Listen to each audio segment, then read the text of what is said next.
Assalamualaikum semuanya ya guys. Jangan lupa. Halo, assalamualaikum semua para nakama dimanapun kalian berada. Masih bersama gue Farhan Rabani Derajat yang selalu membahas cerita anime manga One Piece sehari seminggu sekali atau setiap episode terkini dan episode baru. Oke nakama, bagaimana kabar kalian? Semoga kabar kalian baik dalam negeri maupun luar negeri baik-baik saja. Nah, para nakama sekalian, dimanapun kalian berada, kali ini gue akan membahas One Piece chapter 1093 dengan judul chapter Luffy melawan Kizaru. Nah, cerita chapter One Piece kali ini para nakama mengacu kepada lanjutan pertarungan antara Luffy topi jerami melawan Admiral Kizaru. Oke, para nakama semua, tanpa berlama-lama lagi, mari kita simak bahas bersama-sama. Cerita chapter ini nakama masuk ke cerita panel utama yang halaman pertama telah menampilkan lanjutan chapter sebelumnya nih.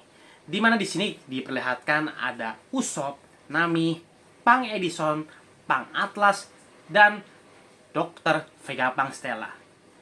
Yang mereka bertiga ini para nakama sekalian terkejut ketika melihat Luffy berukuran raksasa dalam bentuk gear kelima. Yang di sini kita melihat dia mampu berhasil menangkap Kizaru. Tepat sebelum Kizaru membunuh atau sebelum Kizaru melenyapkan Dr. Vegapunk. Di sini nakama melihat visual gambar Admiral Kizaru di bawah genggamannya.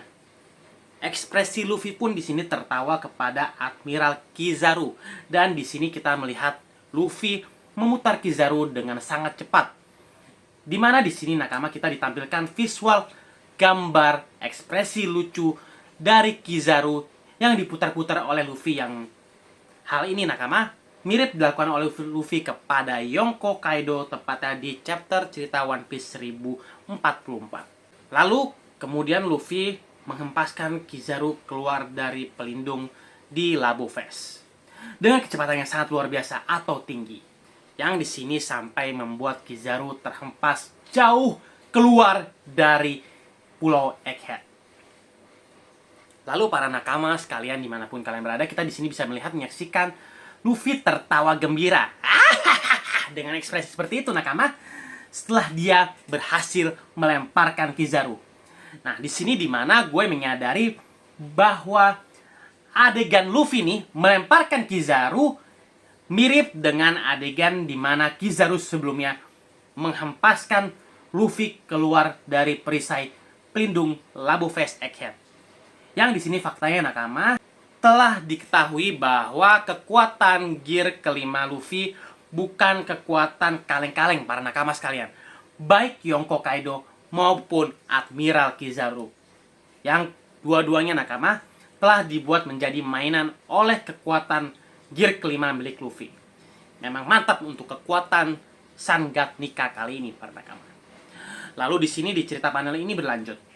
Dan cerita ini berpindah ke ruang komando yang menampilkan Dr. Vegapunk berbicara kepada lainnya bahwa dia ingin mengubah perintah robot Pacifista Mark III, yaitu menggunakan chip otoritas. Supaya apa nakama? Ya, supaya para Pacifista Mark III kembali berpihak kepada dirinya.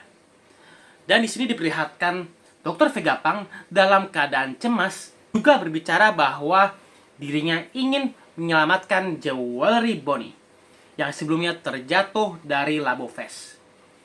Dari perkataan Dr. Vegapunk di sini, kita mengetahui bahwa Dr. Vegapunk menggambarkan Jewelry Bonnie seperti seorang anak kecil, seakan-akan Bonnie berusia sangat muda dari tampilannya pada saat ini. Nah, hal ini mengingatkan pada dialog Kizaru di chapter 1092 dan dialog Gorosei Saturn di chapter 1089, di mana mereka yang mengenal Bonnie menganggap nih faktanya bahwa Bonnie adalah seorang anak kecil. Ada yang bilang nenek-nenek, ada yang bilang makhluk cebol kecil seperti artis Indonesia kita ya, kita tahu siapa ya nakama ya. Ini bisa menjadi rahasia misteri yang menarik. Apakah nakama ya, sekalian dimanapun kalian berada selama ini, bahwa Jewelry Bonnie yang kita kenal saat ini memang betul-betul sosok anak kecil yang menyamar menjadi orang dewasa. Agar di sini dia tujuannya bisa membalaskan dendam ayahnya. Nah, nakama, hal tersebut mungkin saja. Namun dari sini masih membutuhkan informasi banyak hal tentang hal tersebut. Menarik untuk ditunggu di chapter-chapter selanjutnya. Kemudian nakama, cerita panel ini masih berlanjut. Kita di sini diperlihatkan panel masing-masing dari sebagian kru bajak laut topi jerami. Yang di sini pula kita diperlihatkan visual Usopp, Nami, dan Chopper berada di lokasi yang sama bersama Dr. Vegapunk dan di luar Labo Fest. Dari sini nakama kita bisa menyaksikan Franky dan Pang Lilit telah berhasil membawa kapal Thousand Sunny ke sisi timur Labo Fest dengan menggunakan armor atau alat yang bernama Franky Shogun. Lalu nakama di sini pula kita juga ditampilkan visual Sanji dan Jinbei yang sedang berada di ruang Ato. Di mana di sini diperlihatkan Sanji dan Jinbei sedang mengemasi barang-barang keberangkatan Dr. Vegapunk. Kemudian dari sini kita bisa mengetahui alasan mengapa di sini kita tidak bisa melihat Sanji dan Jinbei pada saat Kizaru berada di ruang komando pada cerita sebelumnya. Nah, karena di sini sepertinya ya nakama, Sanji dan Jinbei diperintahkan oleh Dr. Vegapunk untuk mengemasi barang-barang keberangkatan dengan tujuan untuk meninggalkan di Pulau Egghead. Namun di chapter kali ini para nakama, kita tidak melihat ya tanda-tanda kru salah satu kru bajak laut topi jerami yaitu Nico Robin bersama yang lainnya. Seperti yang diketahui di chapter sebelumnya bahwa Nico Robin di chapter 1089 diperlihatkan dalam kondisi terluka. Dan di sini ya nakama, gue dan lain para penggemar One Piece berharap bahwa Nico Robin supaya cepat pulih agar dia bisa bergabung dengan kru Mugiwara topi jerami yang lainnya. Cerita panel ini masih berlanjut, tepatnya di Egghead City Fabrio Pass, yang dimana di sini menampilkan visual pasukan angkatan laut sedang mendapatkan perintah untuk menangkap Jewelry Bonnie yang berada di Fabrio Fest. Yang di sini nakama kita bisa menyaksikan Bonnie berhasil mengalahkan angkatan laut dan mengubah mereka menjadi tua dan menjadi anak kecil. Dengan ekspresi yang kebingungan ya kalau kita lihat nih angkatan lautnya, mungkin karena mereka sudah dihajar oleh Jewelry Bonnie. Yang di sini ya nakama kekuatannya menggunakan kemampuan buah iblis miliknya. Lalu adegan cerita ini berpindah yang di sini memperlihatkan nakama Jewelry Bonnie sedang bersembunyi dari kejaran angkatan laut sambil menatap Sentomaru yang sedang terbaring sekarat dalam keadaan cemas. Kemudian di sini nakama, kita di sini diperlihatkan kilas balik saat Jewelry Bonnie terjatuh dari Labo Fest. Yang di sini juga faktanya ya, kita mengetahui bahwa Sentomaru ini ternyata adalah orang yang menyelamatkan Jewelry Bonnie, yaitu pada saat Bonnie terjatuh setelah terkena oleh perisai pelindung Labo Fest. Namun Sentomaru yang terluka akhirnya kembali ambruk setelah berhasil menyelamatkan Bonnie. Dari cerita chapter One Piece kali ini, gue sangat kagum dengan ketahanan tubuh Sentomaru yang benar-benar sangat kuat. Seperti yang kalian ketahui atau yang gue ketahui, bahwa di sini Sentomaru sebelumnya telah bertarung melawan Rob Lucy dan Admiral Kizaru. Namun di sini nakama, dia masih bisa bangkit untuk menyelamatkan Jewelry Bonnie dengan kondisi luka parah. Ini benar-benar fakta yang sangat sungguh luar biasa untuk Sentomaru di chapter One Piece ini. Nah, nakama, cerita ini pula masih berlanjut. Cerita ini nakama berpindah ke sisi Labo Fest, yang di sini nakama kita diperlihatkan pertarungan antara Roronoa Zoro melawan Ropuchi. Kemudian di sini kita memperlihatkan Ropuchi dengan bentuk buah iblis Awakening-nya yang sedang melakukan bentrok yang sangat sengit dengan Roronoa Zoro. Di sini juga nakama kita diperlihatkan adegan yang sangat keren antara keduanya. Saat Roronoa melakukan bentrok dengan Rob Lucci. Yang mana di sini nakama, kita diperlihatkan pedang Zoro nih ternyata mengeluarkan kekuatan asap hijau. Di mana nih nakama, di adegan ini mirip saat Zoro melawan komandan Kaido yaitu Albert King. Dan di sini juga Zoro berkata kepada Rob Lucci dengan mengatakan bahwa jika kau di level ini, kau tidak akan bisa menang melawan kapten kami, ucap Zoro. Lalu Rob Lucci pun membalas dengan perkataannya, hal itu tidak masalah selama bisa membunuh orang nomor 2 Yoko, ucapnya. Kemudian para nakama sekalian, kita bisa melihat 3 pedang Roronoa Zoro mengeluarkan percikan hitam Hausoku Haki Tenaga Dalam yang bersiap bertarung serius melawan Rob Lucci. Menarik nih, bukan di sini nakama? Sekali lagi nakama, Oda Sensei atau Eiichiro Oda mengkonfirmasi kepada penggemar One Piece bahwa faktanya Zoro adalah orang nomor 2 dalam bajak laut topi jerami Luffy. Jadi hal ini memperjelas fakta nih ya, jika Zoro adalah orang terkuat setelah kaptennya yaitu Monkey D. Luffy, bukan Sanji ataupun Jinbe, tapi ialah Roronoa Zoro yang hal ini sangat menarik untuk kita semua.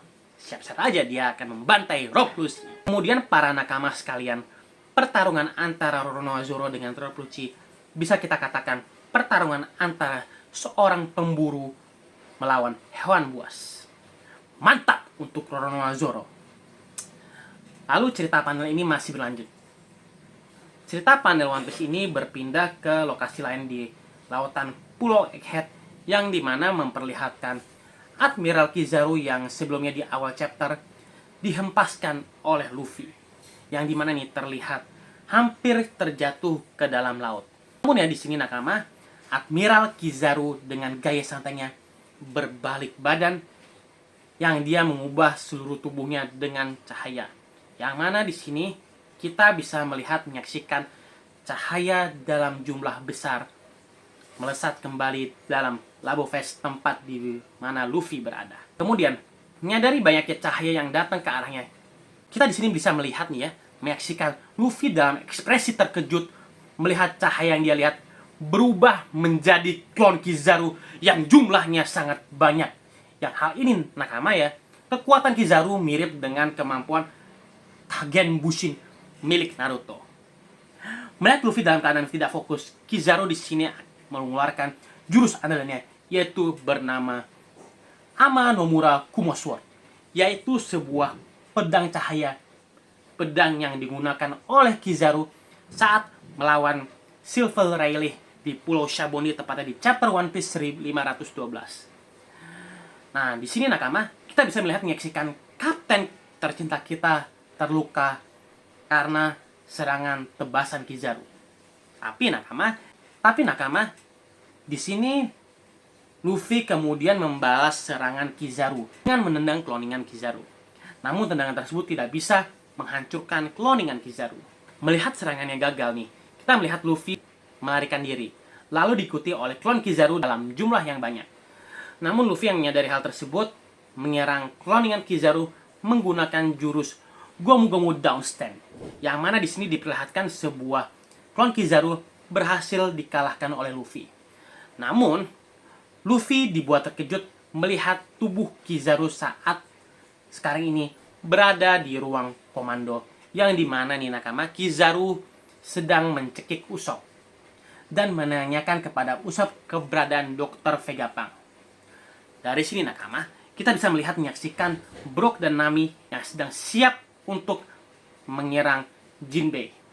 Tetapi nakama, tiba-tiba nakama, secara tak terduga, Dr. Vegapunk bersama Punk Atlas keluar dari Lapo Fest, yang dimana dia menggunakan mesin transportasi bernama Vega Tank.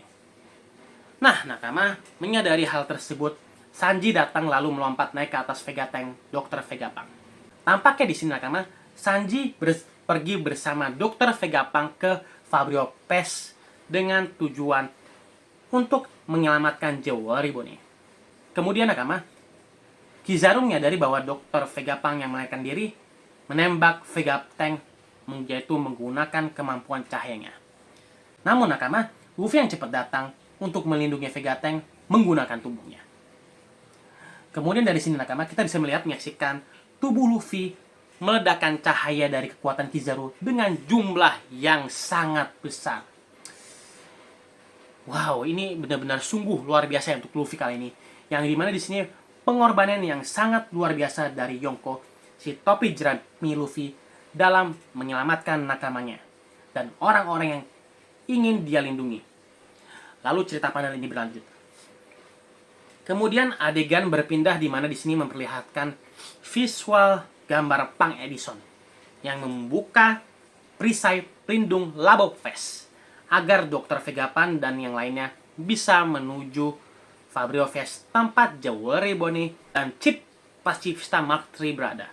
Nah, nakama, cerita selanjutnya telah ditampilkan adegan di mana pasukan angkatan laut terkejut menyaksikan Vegapunk muncul dari bawah Labo Fest. Lalu nakama, Punk Atlas kembali kemudian berteriak mengambil alih otoritas dari Pacifista Mark III. Yang dimana ini nakama, kita bisa menyaksikan Pacifista Mark III mendapatkan perintah baru dari Atlas. Dan kemudian nakama, diperlihatkan panel terakhir ekspresi Gorosei menatap tajam ke arah Egghead. Yang di sini nakama, setelah mengetahui bahwa Dr. Vegapunk datang ke Fabrio Fest dengan tujuan untuk mengambil alih Pacifista Mark III. Wow, sungguh ya kalau kita lihat nih, tatapan Gorosei Saturn yang mengerikan. Nampaknya nih, itu menandakan bahwa mengisyaratkan dirinya dia akan terlibat atau bergabung dalam pertempuran dengan tujuan untuk melenyapkan Dr. Vegapunk yang saat ini berada di Fabrio Fest. Dan itu sebab ini nakama, kita bisa menyaksikan Sanji ikut bersama Dr. Vegapunk. Jadi nakama, mungkin saja Sanji bertugas melindungi dari Vegapunk dari segala ancaman. Menarik menunggu di chapter-chapter selanjutnya. Sungguh chapter cerita ini sangat luar biasa. Bagaimana tidak, seorang Luffy dan lainnya berusaha untuk menyelamatkan Dr. Vegapunk dari kejaran Kizaru maupun Gorosei Saturn. Baik, itu saja cerita dongeng gue mengenai chapter One Piece 1093. Mohon maaf apabila ada kesalahan. Sekian dari gue. Konnichiwa dan sayonara desu ka.